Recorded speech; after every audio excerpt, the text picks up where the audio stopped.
Okay, what do we have today?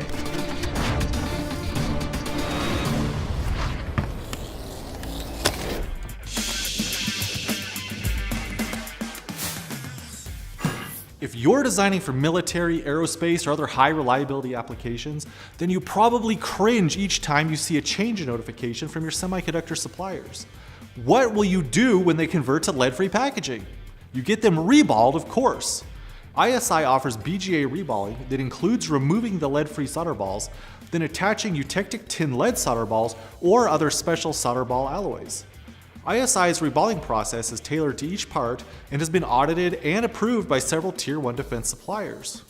It includes incoming and outgoing quality inspections, high accuracy tooling for reballing, cleaning, and optical inspection, and customer-specified packaging and optional part marking.